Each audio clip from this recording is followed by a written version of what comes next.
phréatique en France. Voilà, vous avez là les diverses couleurs, à quoi ça correspond. Le 1er avril 2023, vous voyez que tout est à peu près jaune, rouge ou vert, c'est-à-dire qu'on se situe par là. Donc on est à la moitié.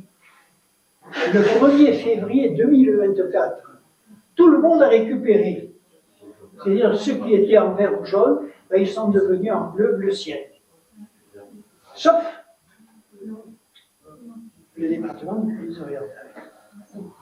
Et enfin, le 1er avril 2024, et bien à ce moment-là, situation à peu près pareille, c'est-à-dire que la France et de façon générale les nappes phréatiques se sont régénérées, et un petit peu les Roumains, qui ont également des problèmes de restriction, qui est destiné surtout à suivre des actions d'adaptation. Alors, quelles sont ces actions d'adaptation pour pallier le manque d'eau?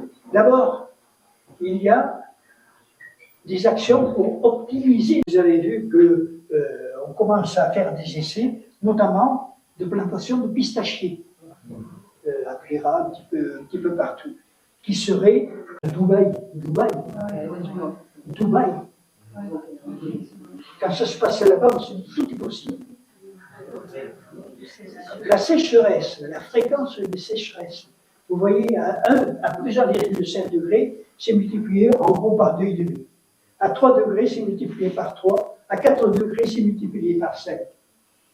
Et enfin, l'enneigement, c'est pas la peine de faire un schéma, vous savez très bien que les stations de basse altitude et de moyenne altitude sont dans des difficultés importantes. Celles de haute altitude, ça va arriver, ils se maintiennent que par les canaux à neige, mais les canaux à neige utilisent l'eau. Bon, voilà. Alors, le 1,5, vous savez, le 1,5, c'était l'objectif accord de Paris, de la COP 21. Durant toute l'année dernière, 1,5 de moyenne a été dépassé. Tout ce qui est l'Indonésie, en haut, dans le Pacifique. Normalement, dans les conditions normales, les courants vont de l'Indonésie vers l'Amérique latine. Voilà la circulation normale. Qu'est-ce qui se passe dans le cas d'El Niño? Tout ça est perturbé, c'est que les courants sont inversés. Ils vont cette fois en direction, les courants chauds, en direction de l'Amérique du Sud. Et d'ailleurs, il y a une conséquence que connaissent les pêcheurs de là-bas, c'est que lorsque El Niño existe, ce qu'on appelle la thermocline, c'est-à-dire la limite entre les eaux profondes, froides, qui apportent les nutriments, cette thermocline plonge. Et à ce moment-là, il y a peu de poissons à la surface et ils ne pêchent plus. Et ils connaissent ça. Alors ils appellent El Niño parce que souvent ça se passe autour de Noël. Quels sont les facteurs du climat, cette fois, pendant les 10 dernières années? Alors vous avez d'abord le réchauffement global.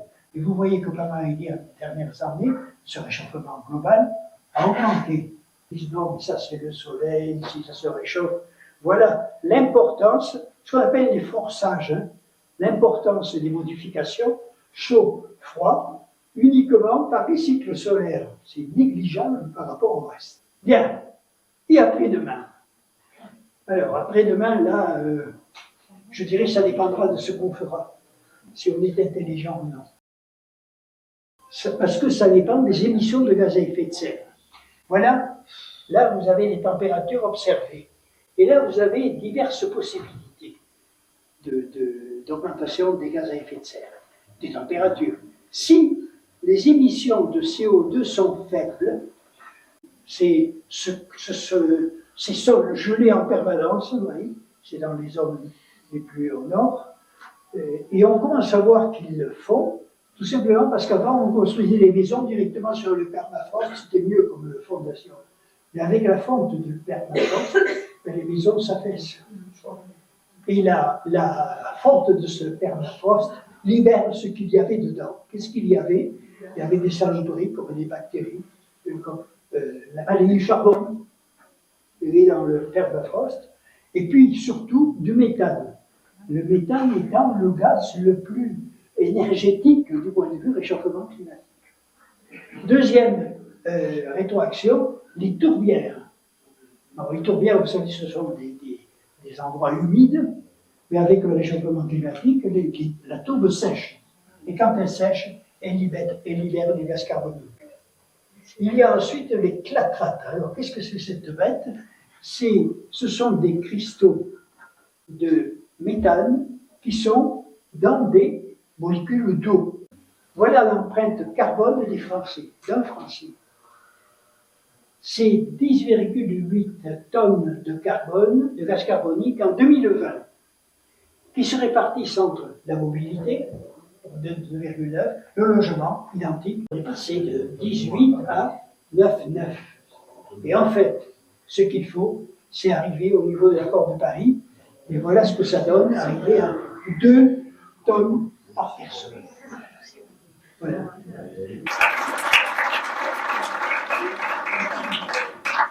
Je propose que vous puissiez poser 3 questions. Il y a un sujet qui n'a pas du tout été abordé et qui, pour moi, est un des éléments essentiels. C'est l'urbanisation galopante dans les Pyrénées-Orientales. Je ne l'ai pas évoqué, bien que j'ai dit que parmi ce qu'on pouvait arranger, il y avait quand même le fait de baisser un petit peu la population. Ça demanderait un long développement, puisque j'ai fait référence à la loi résilience, climat et résilience, dans lequel il y a le programme ZAN, zéro artificialisation nette. Et c'est bien ça, parce qu'on ne peut pas continuer à avoir 1% d'augmentation de population par an. C'est pas possible, surtout lorsque cette population demande à avoir la maison individuelle, si possible 4 places sur du terrain. Et là, c'est pas possible de continuer comme ça. Alors, cette affaire-là est aux mains des maires, bon courage pour l'application, mais sachant aussi qu'il y a d'autres contraintes qui sont les PPRI, les programmes de risque d'inondation et submersion marine par la même occasion. Donc, nécessairement, il va y avoir un recul dans l'urbanisation de notre département. On ne peut pas continuer comme ça. Un bémol, c'est que quand même la révision du SCOT de la plaine du Roussillon prévoit quand même 36 000 personnes supplémentaires et prévoit aussi, à un avenir plus lointain, 36 000 logements de plus. Ça ne peut pas aller, quoi. Ça ne peut pas aller. Alors, je ne sais pas, l'enquête publique est en cours. J'espère qu'elle donnera un résultat qui va dans votre sens. Je ne suis pas sûr. Non, mais Marc, juste pour donner un exemple, puisqu'on parle de ville, je vais vous donner un peu le fonctionnement de notre ville. À Toulouse, on a décidé de revoir le PLU, qui prévoyait à l'époque 600 logements sur la zone de l'Aspalabas, et en 2020, on a anticipé avec les élus, on a divisé par 10. Alors, qu'est-ce qu'on a pris en compte? Parce que quand on est maire, il faut quand même prendre en compte certains points. Eh bien, on s'est basé sur ce qu'on appelle, qui est connu de tous, le desserrement des ménages. Le desserrement des ménages, c'est la famille qui se sépare, c'est l'enfant toulousien qui veut rester dans sa ville de naissance, qui veut profiter aussi des installations. Et effectivement, ce desserrement des ménages, il est quand même très bien fait et très intelligent, et il s'adapte à ce que vous dites. Et nous, on l'a étudié sur Toulouse, et le desserrement des ménages, c'est par 37 hectares, comme il avait été déposé avant, il correspond à 2 fois 3 hectares phasés. Et si je veux aussi parler de notre rapport à cet accueil de population, nous, on a déposé, donc comme je vous le disais, on a divisé par 10, et s'il ne faut pas construire, on ne construira pas. Voilà. On ne construira que s'il y a un rendement de l'utilisation des sols, c'est-à-dire s'il y a une compensation, c'est-à-dire toute construction va amener une compensation, et s'il y a une intelligence derrière du traitement de l'eau. Donc on a divisé par 10, ici à Toulouse, dans le fonctionnement, et ce que l'on construira, on le fera en compensation, on rendra ce que l'on a pris à l'environnement, et on le fera aussi de manière intelligente, avec l'adaptation, la réutilisation de l'eau. Donc voilà, nous, à notre échelle, comment on s'est attaqué sur Toulouse. Je ne sais pas si nos copains le feront En 2023. Est-ce qu'il ne serait pas temps, qu'est-ce que vous en pensez, d'une idée de faire un plan Marshall de l'eau, c'est-à-dire on est capable, la planète est complètement envahie d'oléoducs, on ne pourrait pas faire le long des autoroutes qui quadrillent toute la France des tuyaux. C'est assez simple, c'est tout le long des autoroutes. Mais tout le monde parle de ce plan Marshall. Alors, tout le monde ne le voit pas de la même façon. Il faudra attendre que tout le monde soit au pied du mur pour effectivement le mettre en place. Mais ce sont des sommes énormes.